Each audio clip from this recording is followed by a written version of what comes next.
Hai Bolo, di sini saya akan membahas alur cerita Manwa Murim. Kisah tentang petualangan kesatria pemanah dari dusun. Kisah ini dimulai ketika MC kita yang bernama Somun.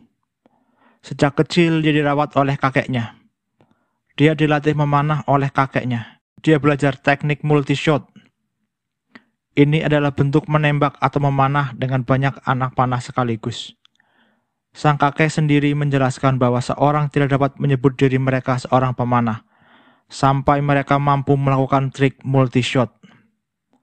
Kakek Sumun mempraktekkan teknik ini. Dia menembakkan 3 anak panah sekaligus dan ketiga-tiganya tepat sasaran. Sang kakek juga mempraktekkan teknik anak panah yang dipandu oleh Ki, semacam cakra. Dia memanah seekor kelinci, dan hebatnya, anak panahnya bisa berbelok menghindari pohon dan mengenai kelinci. Kakek lanjut menjelaskan, pedang bisa terbang menuju target mereka, jadi panah juga bisa melakukan hal yang sama. Lagi-lagi kakek unjuk skill. Dia koprol lalu melepaskan panah multi-shot mengenai 3 burung yang sedang terbang. Setelah capek berlatih, kakek tidur, tapi Somun yang antusias membangunkan kakek. Somun meminta kakek untuk memeriksa panahannya, karena Somun telah berhasil mengatasi angin. Kakek marah karena diganggu tidurnya, tapi dia ngeles kalau dia bukan tidur, tapi sedang meditasi. Kakek lalu mengetes Somun. Di saat angin berembus kencang, kakek berdiri di samping target, lalu menyuruh Somun untuk memanah target tersebut. Somun yang masih belum pede dengan skillnya menolak tantangan kakek. Saat kakek sedang berlatih dengan tongkatnya, Somun berteriak-teriak, "Kakek, aku menemukan seekor merpati yang terluka ketika aku sedang turun gunung." Kakek lalu melihatnya. Kakek berkata, "Ini bukan merpati, tapi Grey Falcon, hewan suci yang dikenal sebagai Raja Langit. Burung ini adalah elang yang gagah berani dan setia, yang akan mengikuti pemiliknya sampai ajal menjemputnya." Somun dengan telaten dan sabar merawat burung ini. Dengan obat herbal, dia berhasil membuat burung ini bisa terbang kembali. Somun memberi nama burung ini Iron Blood. Karena kemampuan memanah Somun sudah cukup mumpuni, kakek lalu mengajarkan teknik lain. Teknik ini bernama Wolf Step, sebuah teknik gerakan yang diturunkan turun-menurun dalam keluarga. Ini adalah teknik yang terinspirasi dari serigala. Kakek mengatakan, ada banyak teknik gerakan lain seperti Cloud Step, pertahanan yang digunakan oleh faksi Mudang, atau Frostbite Step yang digunakan oleh faksi Ami. Kakek lalu mendemonstrasikan teknik Wolf Step. Namun, dalam hati Somun mengatakan kalau ini sangat konyol. Dia melihat kakek melompat-lompat seperti kodok. Kakek yang sudah selesai dengan pose bangganya, dia mengatakan kalau teknik ini sangat keren. Karena takut kakek marah, Somun mengajukan 2 jempolnya dengan wajah konyol. Kakek sadar, Somun belum tahu kedahsyatan teknik ini. Dia lalu melompat ke depan muka Somun. Somun terhentak melihat aura kakek berubah menjadi seekor serigala. Somun di sini sampai ngompol. Kakek menjelaskan, teknik Wolf Step tidak hanya menyeru gerakan serigala, tapi juga kekuatannya. Ketika serigala berburu, mereka akan menghancurkan moral mangsangnya sebelum menerkam. Kakek juga mengatakan kalau Wolf Step harus digunakan untuk bertahan, bukan untuk menyerang. Karena senjata yang digunakan oleh Somun adalah busur. Adalah senjata jarak jauh dengan Wolf Step yang dapat memperpendek jarak antara dia dan targetnya. Sebaliknya, hal ini juga bisa menambah jarak tersebut. Kakek lanjut menjelaskan, jika Somun mengejar musuh sambil memancarkan aura memburu, mereka akan takut. Wolf Step adalah teknik yang efektif untuk menyerang dengan tetap menjaga jarak aman. Kakek juga mengatakan bahwa faksi Mudang dan Kunlun terus bersaing untuk mendapatkan teknik agility terbaik. Sulit mengatakan awan mana yang memanjat atau naga Kunlun yang lebih tinggi. Tetapi menurut kakek, teknik Wolf Step tidak dapat dibandingkan dengan teknik-teknik tersebut. Kakek lalu memperagakan lagi jurus Wolf Step. Setiap kali dia melangkah, jejak kakinya pun tertinggal di tanah. Sekitar 180 langkah, semua menghadap ke arah yang berbeda-beda.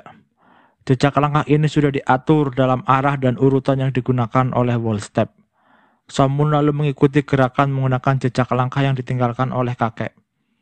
Dengan susah payah, Somun mengikuti jejak tersebut hingga sore hari. Kakek pamit beristirahat. Dia mengatakan Somun tidak dapat jatah makan sampai dia bisa melakukan Wolstep. Hingga malam tiba, Somun tetap berlatih.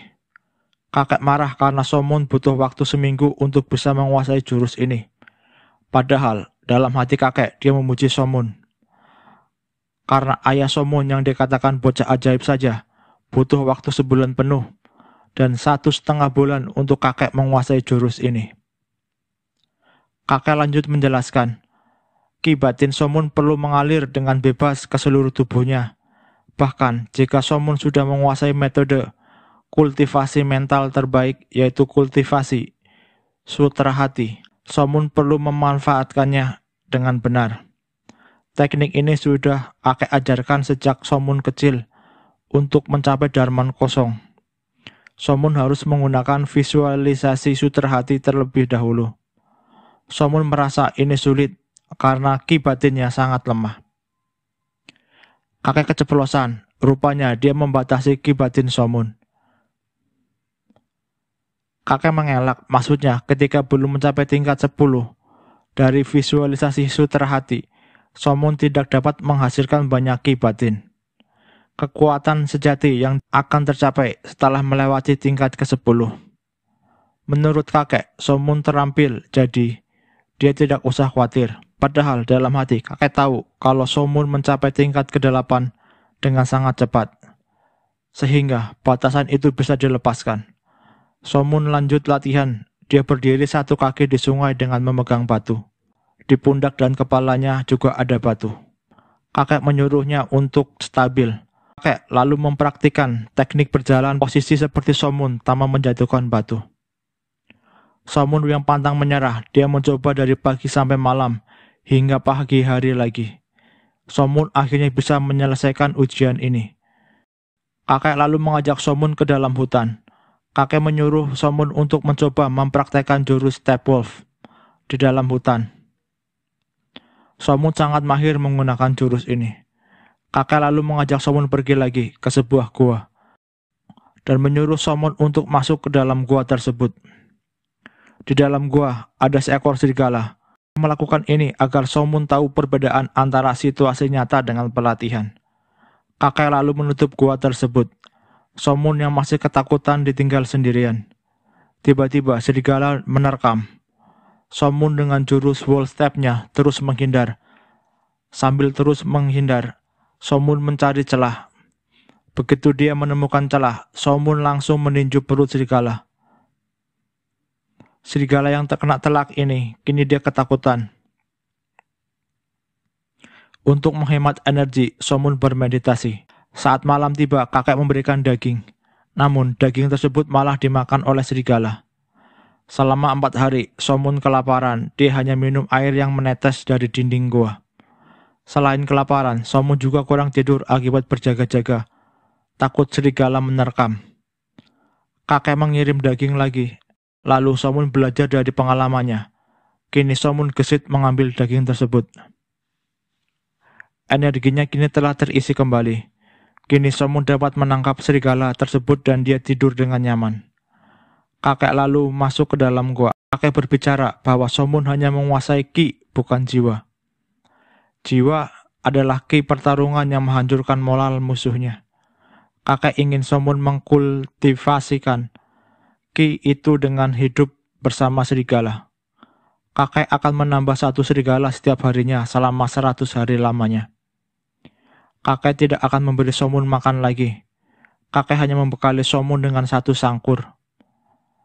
Hari keempat sudah ada 4 serigala kelaparan di dalam gua. Begitupun Somun, sekarang dia kelaparan dan tidak bisa tidur. Dia takut diterkam serigala kalau dia tidur. 3 ekor serigala yang kelaparan menyerang serigala yang terlemah. Somun yang lapar ikut maju, namun dia diserang dan dikepung. Somun berhasil mengalahkan 1 serigala. Walaupun baunya tidak enak, namun Somun perlu makan untuk bertahan hidup. Karena Somun selalu mengalahkan satu serigala setiap harinya, jumlah serigala tetap 4. Dan satu-satunya waktu Somun beristirahat adalah ketika para serigala sedang makan.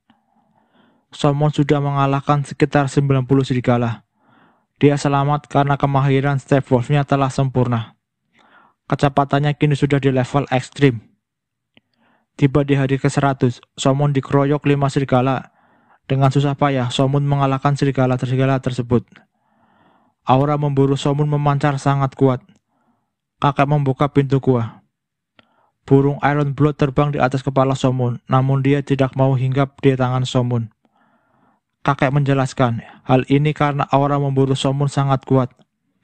Mereka berdua lalu pulang ke gubuk. Kakek mengobati luka Somun. Kakek mendadak menyerang Somun, namun Somun refleks mengeluarkan aura memburunya. Per sekian detik, hal ini sempat membuat kakek takut. Kakek berencana melatih Somun untuk menekan aura memburunya. Somun diajak ke air terjun dan kakek menyuruh untuk mengkultivasikan Ki Batin di bawah air terjun yang dingin. Menurut kakek, jika mengembangkan visualisasi sutra hati di bawah air terjun, maka aura memburu akan hilang secara alami. Somun duduk di bawah air terjun dan badannya kedinginan, serta tulang-tulangnya terasa akan remuk. Namun tiba-tiba celing, hawa dingin itu hilang. Somun mencoba meningkatkan ki-nya, namun malah rasa dingin yang datang lagi.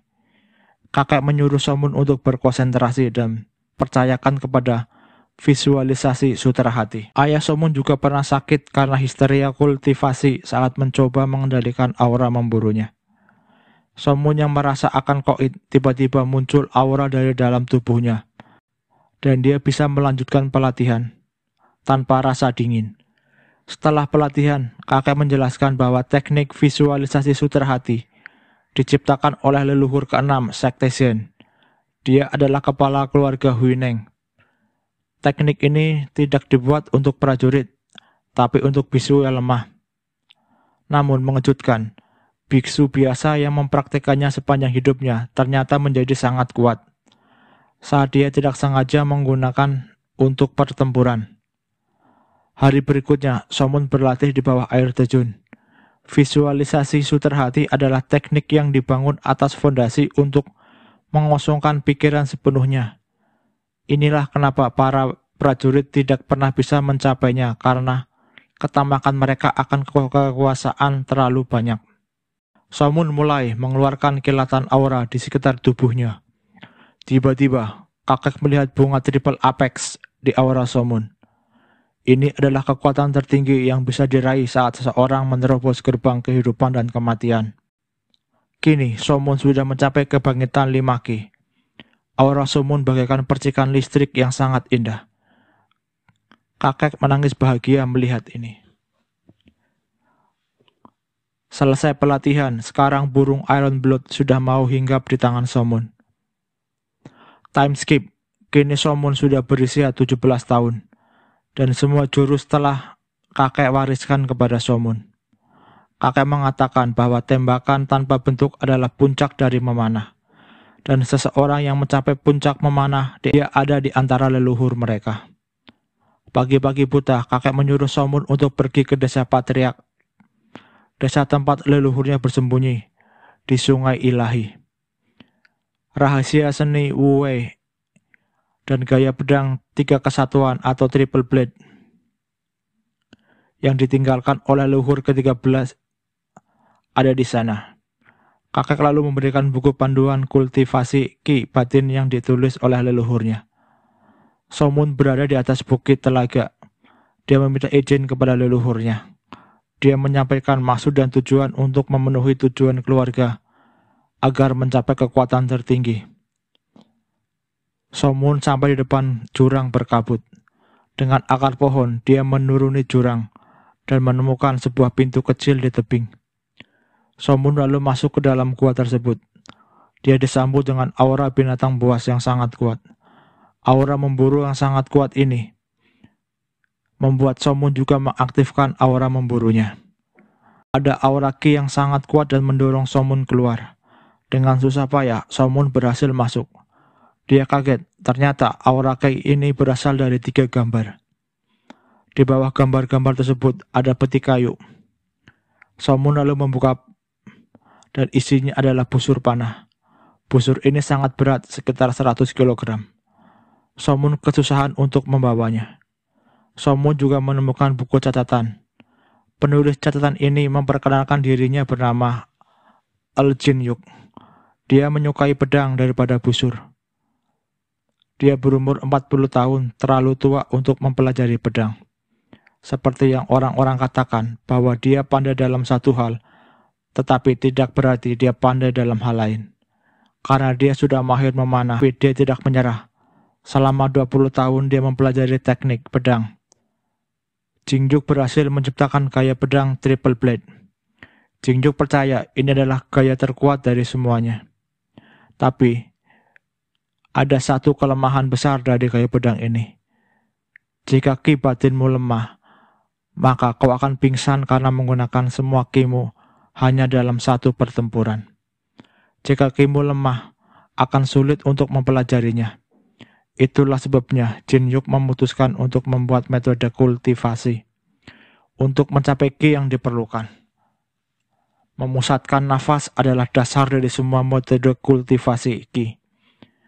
Pada saat Jin Yuk akan menyerah, dia menyadari bahwa Wu Wei mengikuti hukum alam dan dibebankan dari keinginan duniawi. Wu Wei adalah jalan menuju realisasi atau perwujudan nyata.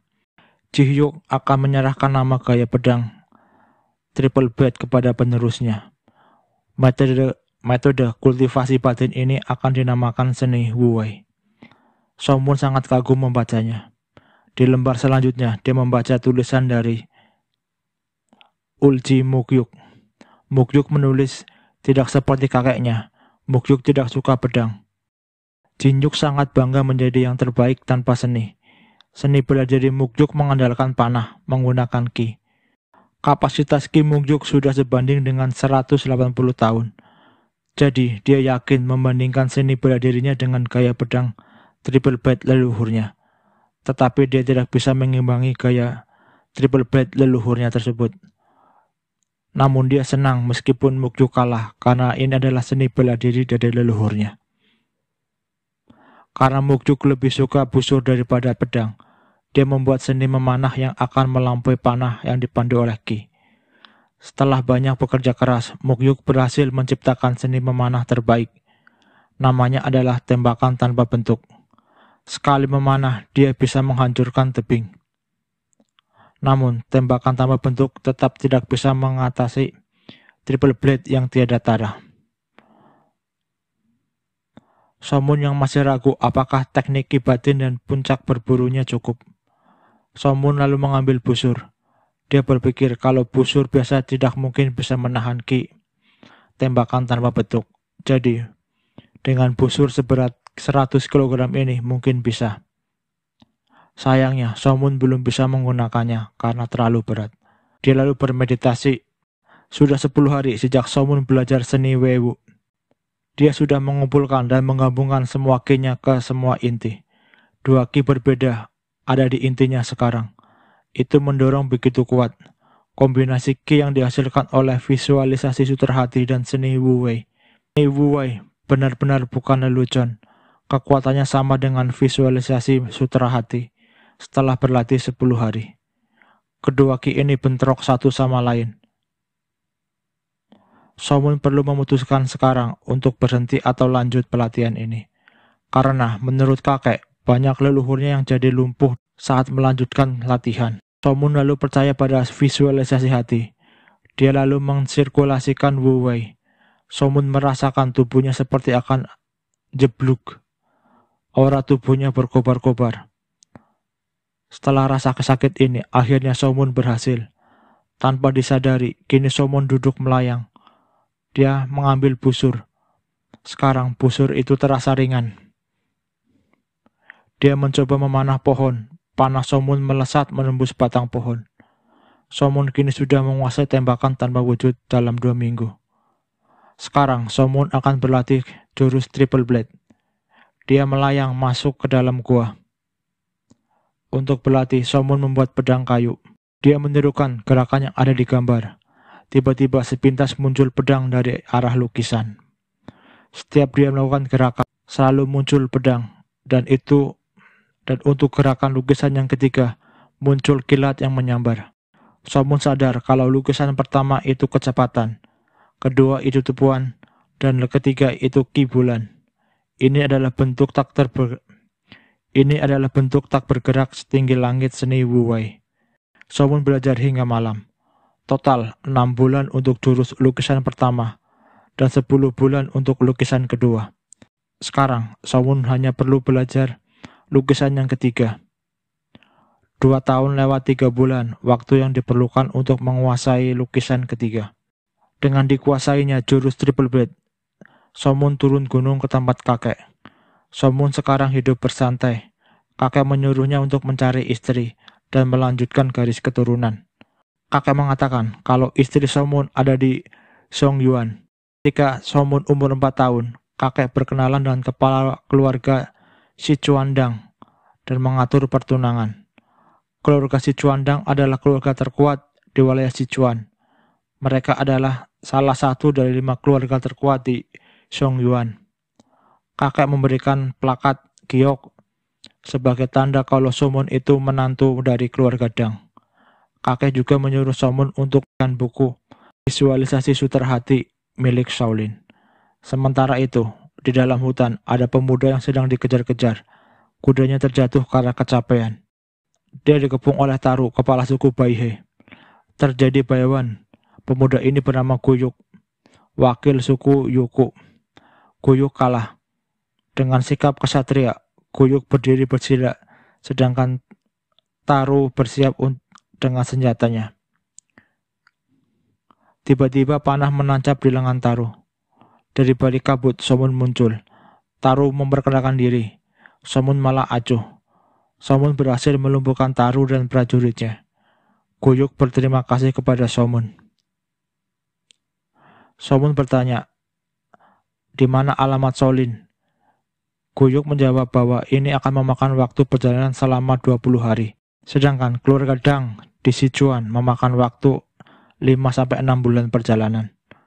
Guyuk menawarkan Somun singgah di desanya untuk mengisi perbekalan. Hai Bolo, lanjut kisah pemuda dusun. Somun sekarang pergi bersama Guyuk. Di perjalanan, mereka bertemu dengan kepala suku Guyuk. Guyuk memperkenalkan Somun sebagai penolongnya. Sang kepala suku bernama Maranatha, dan ternyata Guyuk adalah wakil ketua. Mereka semua tiba di kampung Guyuk.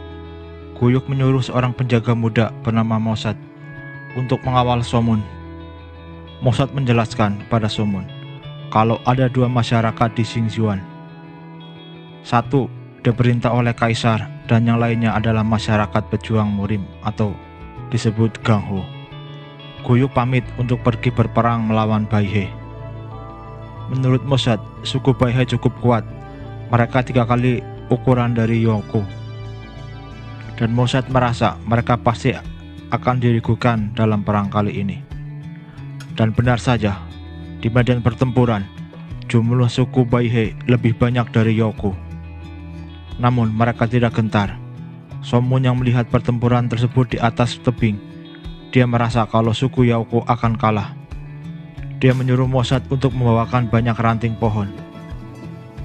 Somun membuat anak panah dari ranting pohon tersebut.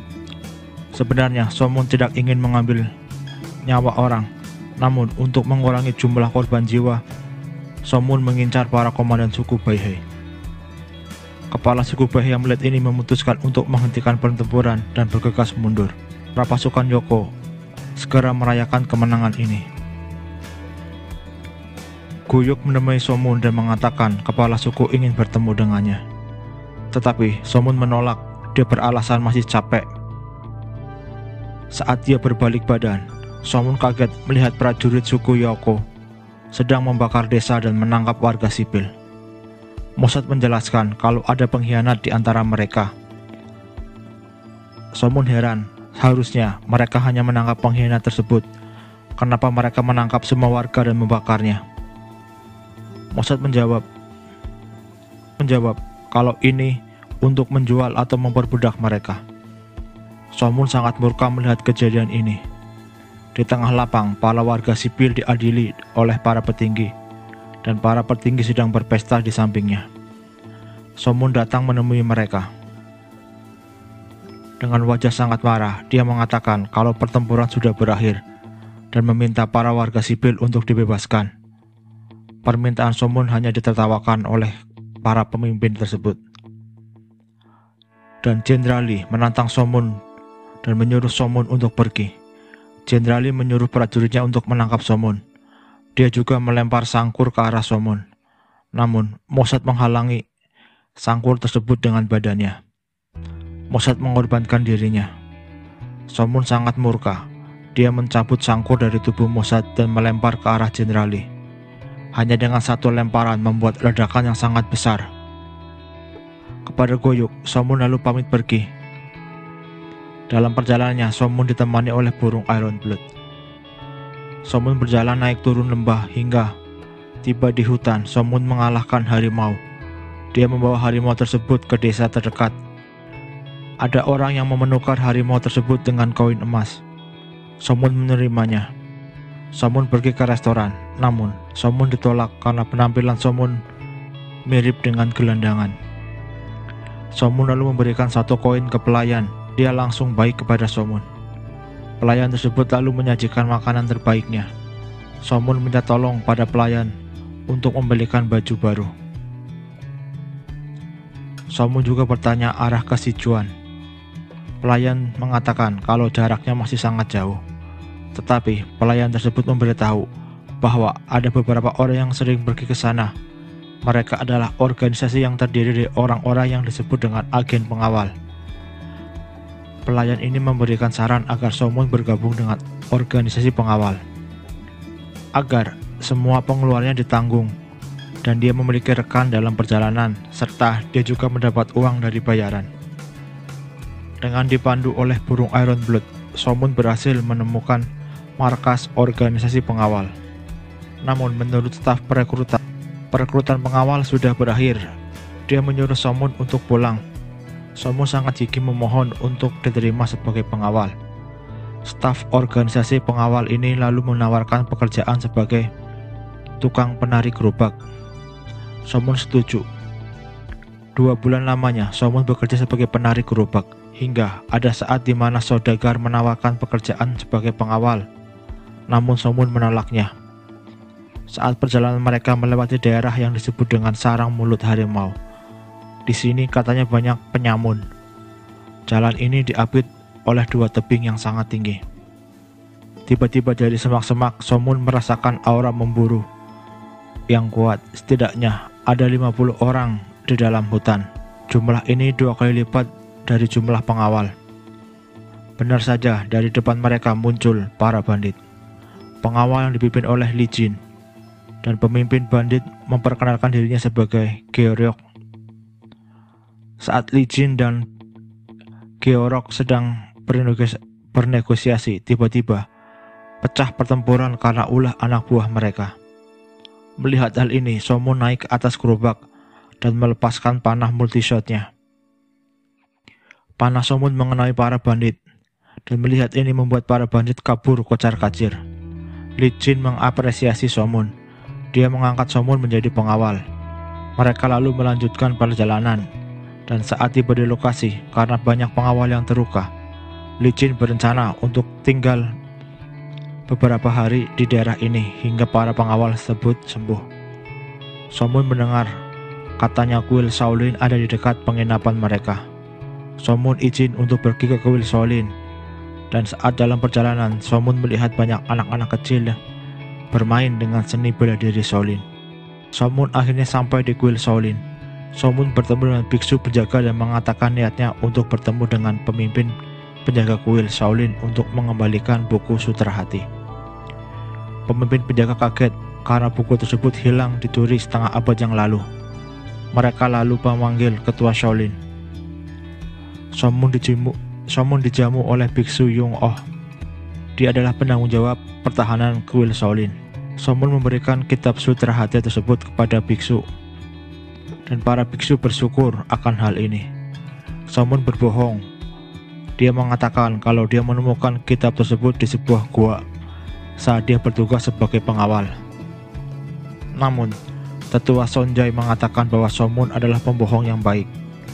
Dia mengajak Somun ke tempat penyimpanan kitab pusaka. Ketua Sonjai bertanya, "Apa itu Jo atau Bo?" Somun menjawab, "Kalau itu adalah Bo." Ketua Sonjai kembali bertanya, "Apa hubungan Somun dengan Bo?" Somun menjelaskan bahwa dia adalah kakeknya.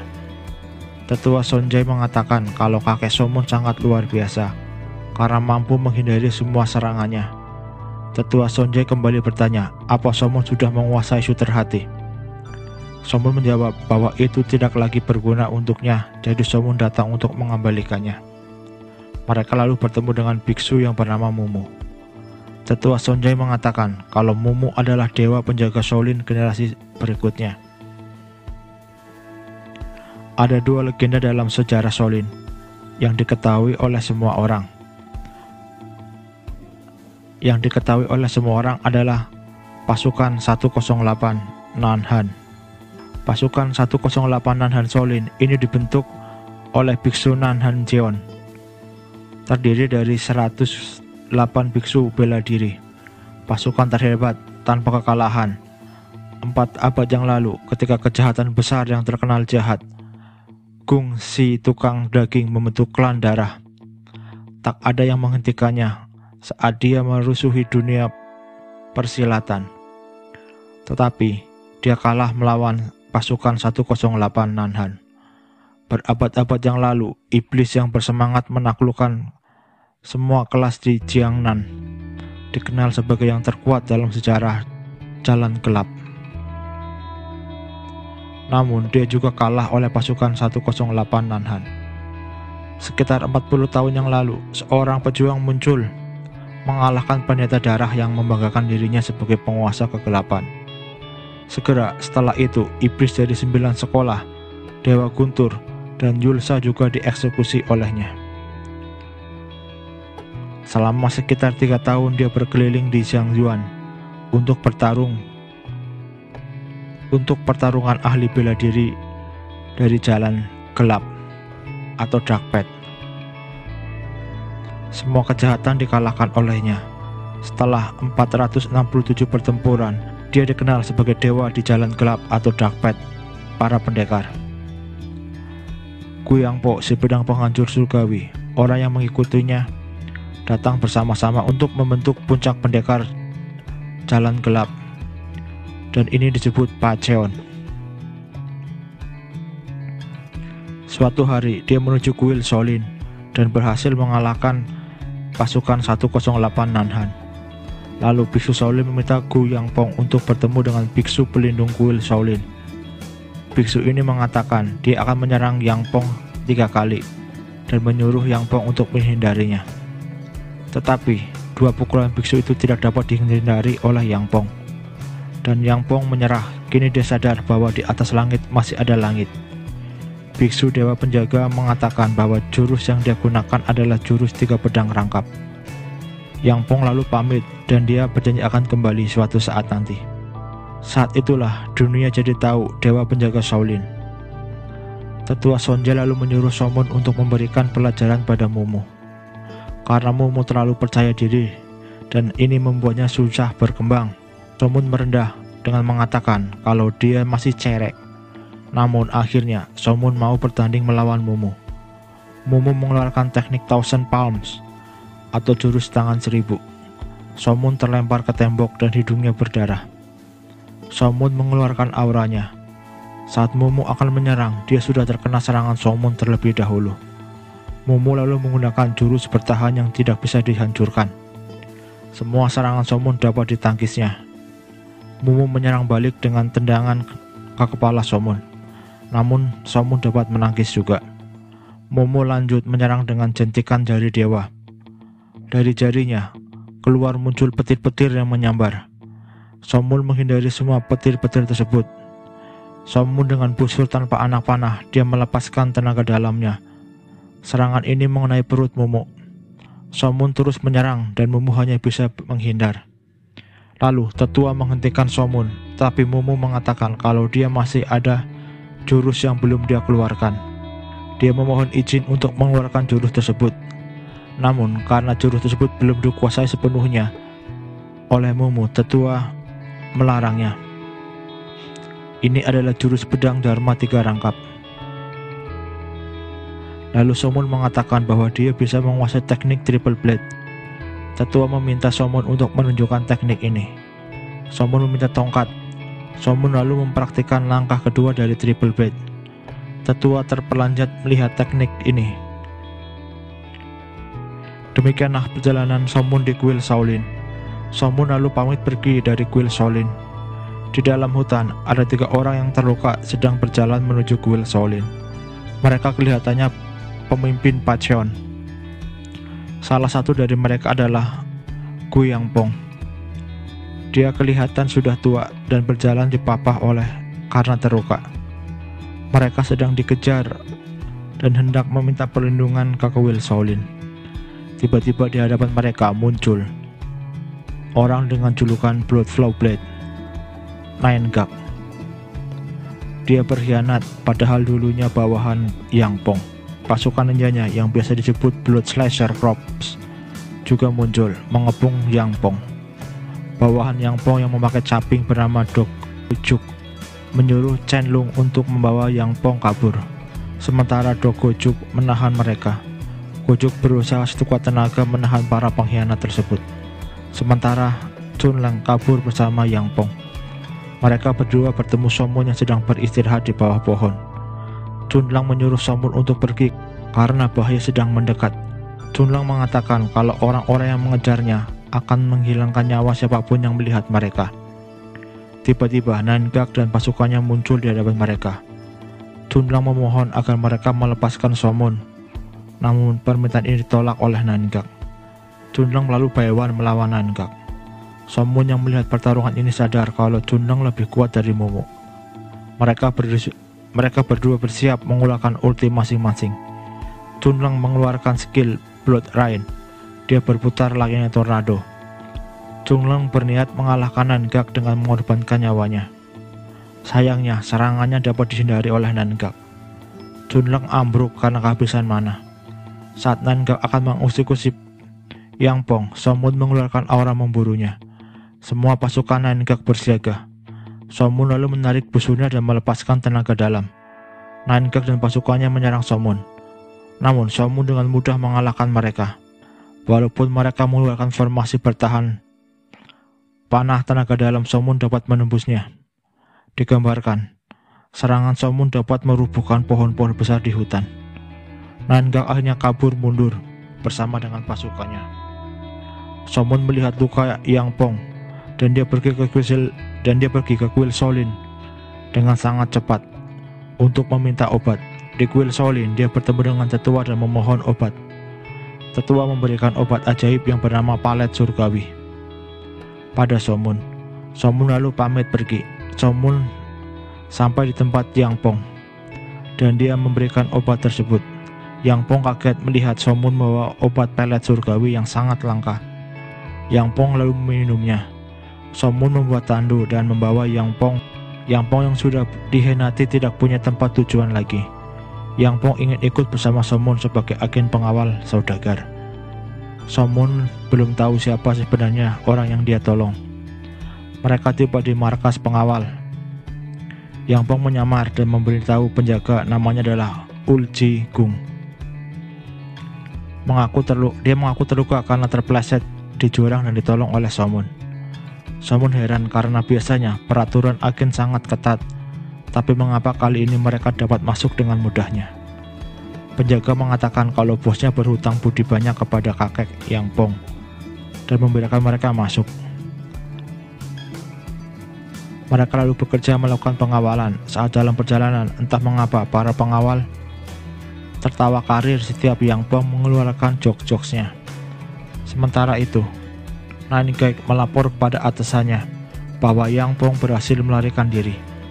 Di sini dijelaskan bahwa Yangpong adalah salah satu orang terkuat di era ini. Jadi wajar kalau pria sekali berdia tidak akan mudah untuk ditangkap. Rupanya pemimpin mereka dulunya dibesarkan oleh Yang Pong. Menurut pemimpin mereka, Istana Paichon ini dibentuk oleh orang-orang yang mengagumi kekuatan Tuan Yang Pong. Tapi mereka sekarang sudah tua, dan orang-orang yang masih tinggal ingin kita mengacungkan kekuatan kita. Raja ini juga mengatakan Yang Pong mati atau tidak, penaklukan Istana Paichon atas Xiang Yuan akan tetap berjalan. Mereka lalu menyebarkan berita bahwa Yang Pong sudah wafat. Mereka memfitnah klan Lake Pit yang mengalahkan Yang Pong. Hal ini membuat heboh dunia persilatan sekte aliansi Dark Pit. Hal ini digunakan oleh Raja Guanpai sebagai alasan untuk menyerang Lake Pit berkedok balas dendam. Semua fraksi dunia persilatan Dark Pit bergabung untuk menyerang klan Lake Pit. Sementara itu di Guild Shaolin, sekte faksi Lake Pit yang terdiri dari sekte Wudang diwakili oleh Wun Gum, sekte Gunung Hua diwakili oleh Guakmu Huang, sekte pengemis pengejar jiwa diwakili oleh Wang Chung, sekte King Cheng diwakili oleh Sok Buang Seng, sekte Xiongnan diwakili oleh Kapten Muk In Yung. Mereka rapat dan mempersiapkan strategi untuk bersiap menghadapi serangan dari fraksi Dark Pit. Dalam rapat di Guild Shaolin dijelaskan bahwa sekte Dark Pit sudah berkumpul di Paichon di wilayah bagian selatan, sedangkan sebagian besar sekte elit Lake Pit berada di bagian utara. Di sisi selatan hanya ada klan Namgung yang merupakan bagian dari 5 klan terkuat dari sekte Lake Pit. Mereka berpikiran kalau pertempuran akan pecah di Sungai Yangtze. Sekte Lake Pit berencana untuk memberikan bantuan kepada klan Namgung. Menurut informan dari klan pengemis, sekte Dark Pit saat ini belum ada pergerakan. Mereka percaya ini adalah situasi tenang sebelum badai. Setelah satu dari mereka mengajak semua klan dari sekte Lake Pit untuk bergabung dalam aliansi.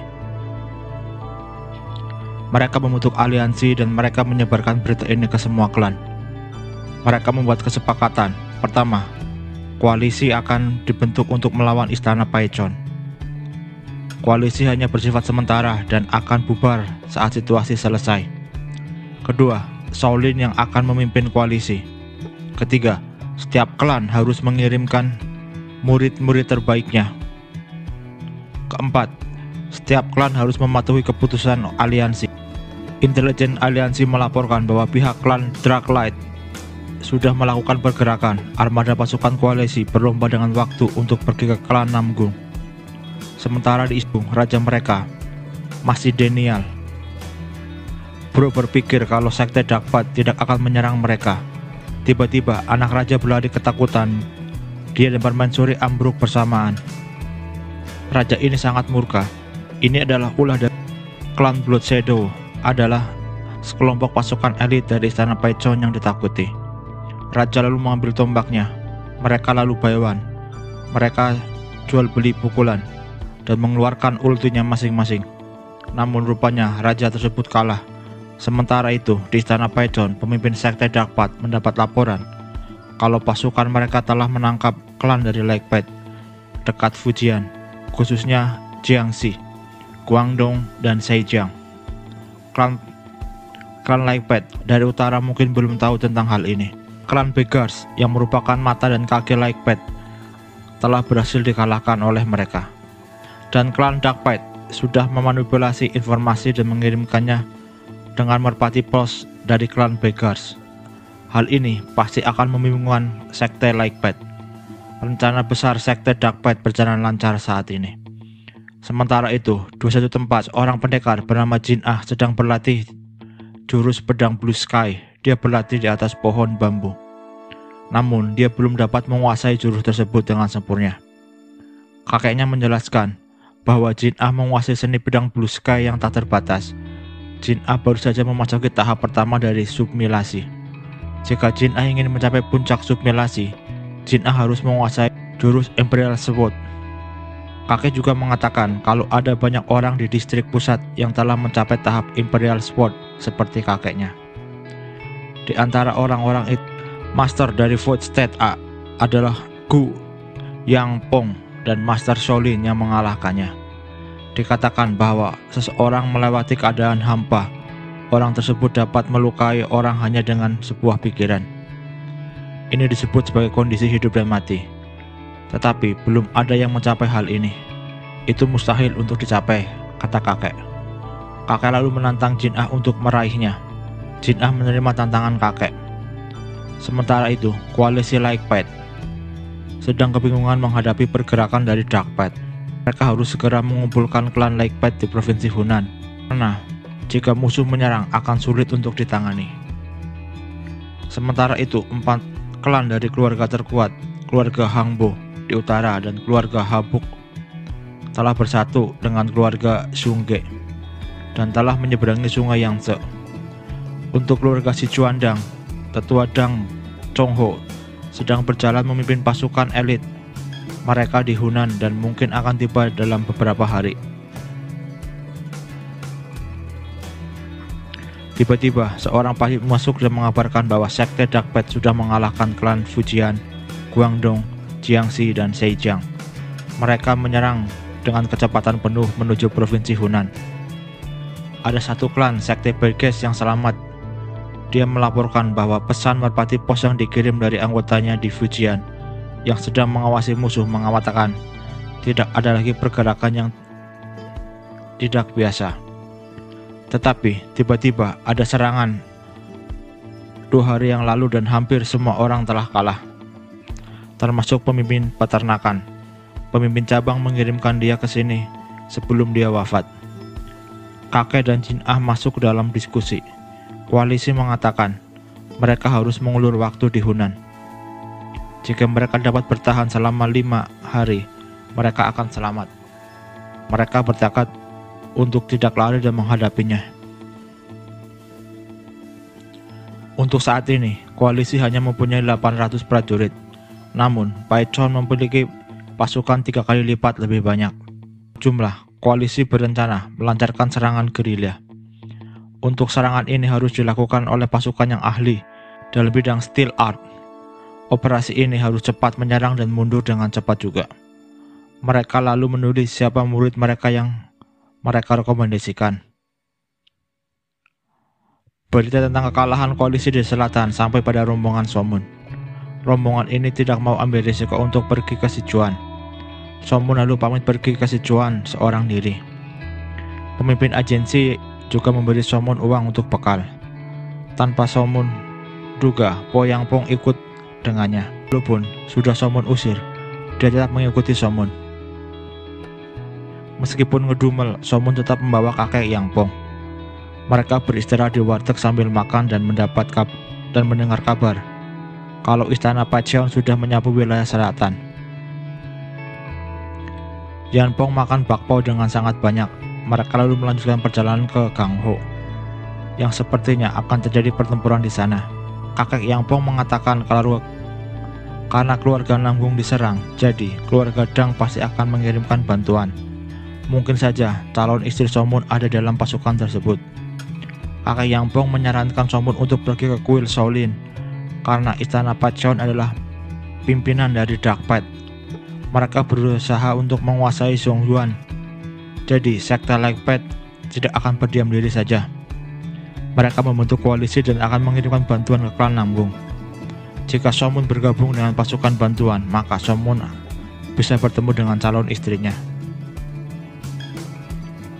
Somun setuju. Akhirnya dia pergi ke kuil Shaolin. Sesampainya di kuil Shaolin, Somun disambut oleh tetua. Tetua sangat kaget karena Somun datang dengan Po Yang Pong. Tetua lalu mengajak Yan Pong untuk ngobrol berdua. Ternyata tetua ini adalah orang yang dulu mengalahkan Yan Pong. Yan Pong memperingatkan bahwa muridnya sekarang jauh lebih kuat daripada dirinya, dan kemampuan memimpinnya juga di atas dirinya. Tetua lalu mengumpulkan anggota aliansi. Tetua lalu berorasi bahwa aliansi utama telah memberitahu bahwa mereka terlambat untuk mengumpulkan pasukan sekte Light Path. Sebagai gantinya, mereka akan mengirim pasukan elit. Shaolin akan mengirimkan raja dari Aula Arahat dan 18 Arahat. Klan Gunung akan mengirimkan pasukan pimpinan kuakmu dan 20 orang muridnya. Klan pengemis akan dipimpin oleh Guyugai dan 13 muridnya. Sekte Utara mengirimkan 5 ahli bela diri, diantaranya Yanpong dan Somun. Mereka lalu melakukan perjalanan ke Namgung. Di tengah perjalanan, Somun mendengar anggota klan gunung meremehkan dirinya dan kakek Yanpong. Anggota klan gunung yang perempuan bernama Guakyong juga meremehkan Somun karena mengira Somun hanya akan jadi beban.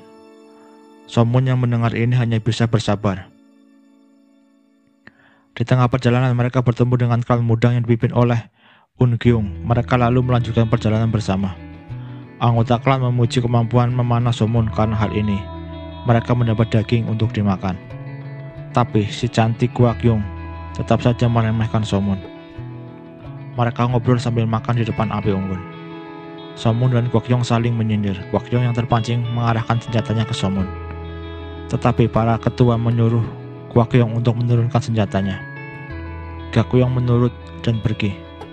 Mereka melanjutkan perjalanan dengan naik kapal menyeberangi sungai Yangtze. Di atas kapal, Somun melihat burung Iron Blood miliknya terbang berputar-putar seperti gelisah. Somun lalu menyuruh untuk menghentikan kapal, dan benar saja. Dari dalam kabut mereka melihat banyak orang mengambang. Mereka tahu ini adalah pasukan Dakpat yang kalah. Sementara itu, di sebuah istana sedang ada pertemuan antara Gui Gokja, komandan istana Paichon, Gung Sahun, seorang manusia 1000 pedang, tetua senior Paichon yang mengendalikan pasukan militer, Heon Wonggang, penjaga istana Paichon, 2 saudara pembantai bermuka masam, serta Mok Sayuk, si tangan reinkarnasi. Mereka menerima laporan bahwa pedang hitam Li Gui dan 30 anak buahnya sudah dikalahkan.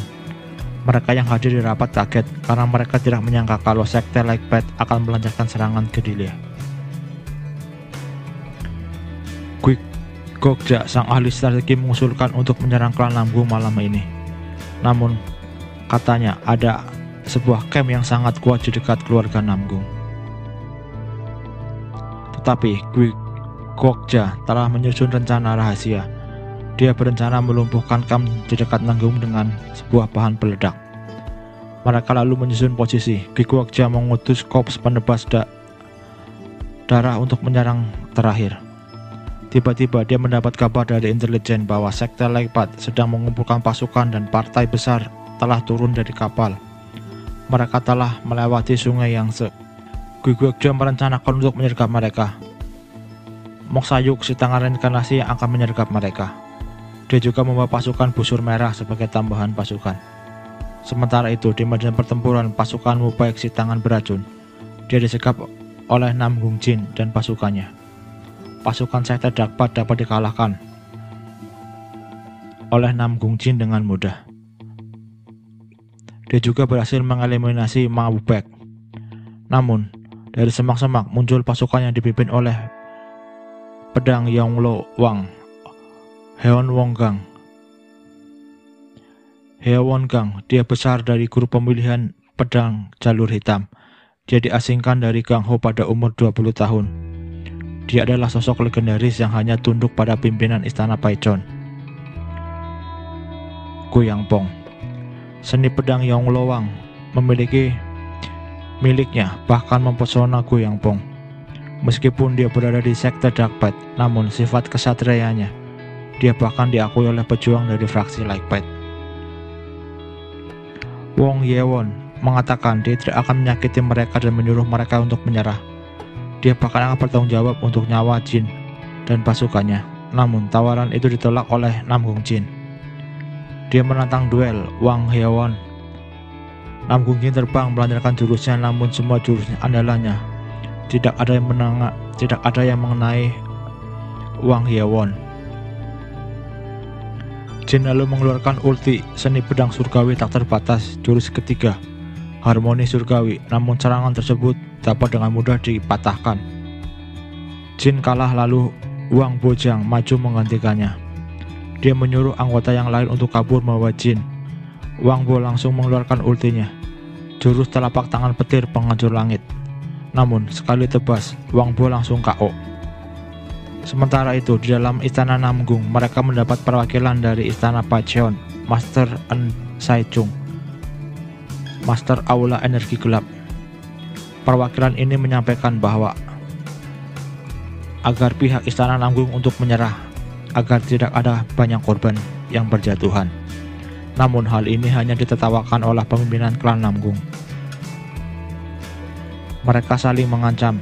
Perwakilan sekte dapat akhirnya pergi. En Sai Chung lalu melaporkan hal ini dalam rapat dapat. Pemimpin perang dapat lalu mengutus 2 muka seram bersaudara untuk menyerbu Namgung di sisi timur sekarang juga. Gampung Dok Pai John, mereka harus menyerang dari sisi barat. Sedangkan Nine Gag dan Korps Merah akan melindungi markas. Orang-orang di Namgung mulai curiga situasi hening sebelum badai. Di bawah pimpinan Namgung, Geom, mereka mengadakan rapat. Menurut Wang Bocheon, sekte Dakpat tidak akan bisa masuk semudah itu karena pemimpin klan Zhuge telah mengeluarkan 5 elemen dari mantra rantai terlarang. Jadi mereka tidak akan memimpikan serangan kejutan. Camp 5 elemen dari rantai terlarang, api, air, kayu, emas, dan tanah, menggunakan energi mereka. Dengan pondasi dari harmoni 5 elemen, menciptakan ruangan besar. Ketika seseorang memasuki ruang tersebut, spellcaster dapat membuat Fata Morgana atau ilusi, meskipun tidak dapat menyebabkan luka fisik. Tiba-tiba mereka dikagetkan dari arah hutan terlihat cahaya ledakan. Rupanya pasukan dapat menembus mantra tersebut menggunakan ledakan. Klan Namgung langsung mengumpulkan pasukan dan bersiap untuk pertempuran. Pertempuran pecah di bagian barat istana, dan gerbang pun ikut pecah pertempuran. Klan Namgung akan terdesak. Sementara itu, rombongan Somun mendapat kabar kalau klan Namgung berhasil bertahan dari gempuran pasukan Pacheon. Mendapat kabar ini membuat rombongan Somun agak bersantai, tetapi saat mereka sedang berjalan di tepi danau, mereka mendapat laporan kalau 3 pendekar dari keluarga Namgung yang babak belur telah mereka temukan. Mereka adalah Namgung Jin yang dikalahkan oleh Yeon Wanggang. Mereka lalu menyelamatkannya dan membawa mereka sampai di sebuah lembah yang berkabut. Somun merasakan ada aura pendekar dan menyuruh burung Iron Blood untuk mencari tahu. Tiba-tiba dari atas tebing mereka dihujani anak panah. Ini adalah ular dari grup busur merah. Rombongan Somun lalu bersembunyi di bebatuan. Mosayuk dari sekte Darklight muncul dan menyuruh rombongan Somun untuk menyerah. Namun Guakmu dari Gunung Hua menolak menyerah. Somun yang kesal lalu mengambil anak panah bekas mereka. Dia memanah ke arah berlawanan. Cewek yang sedari tadi meremehkan Somun sekarang tambah cerewet. Ternyata semua anak panah Somun menghujam dari atas mengenai pasukan busur merah. Karena keadaan berkabut membuat bingung pasukan busur merah. Mereka jadi kocar-kacir menghindar. Memanfaatkan hembusan angin, Somun dengan jurus panah multi-shot-nya dapat mengeliminasi pasukan busur merah.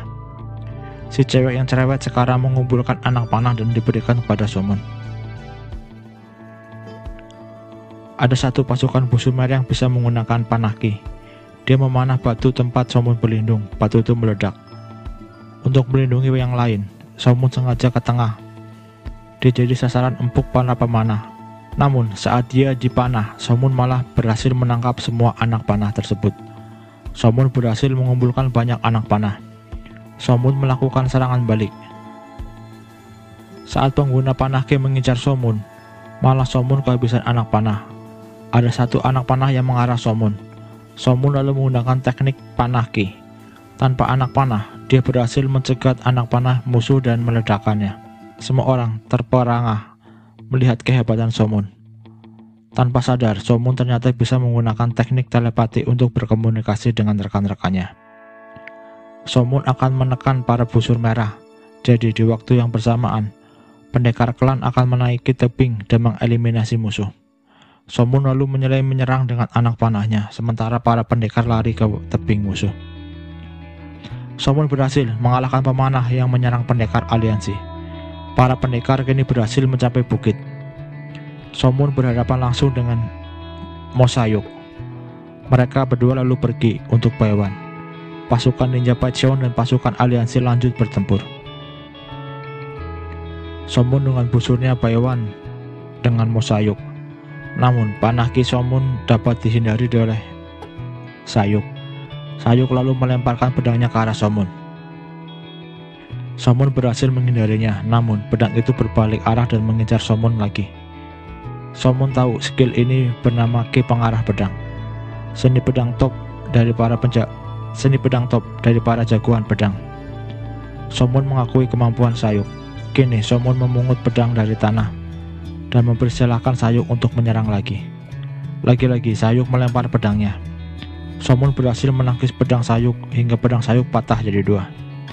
Sayuk lalu mengaku kalah. Dia menyuruh Somun untuk mengambil nyawanya. Namun Somun tidak ada niatan untuk melakukan hal itu.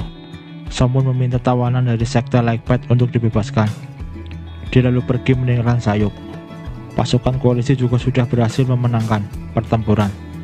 Somun berbohong pada pasukan aliansi. Dia mengatakan bahwa Sayuk berhasil kabur dari dirinya. Mereka lalu melanjutkan perjalanan. Akhirnya rombongan Somun berhasil di Istana Namgung.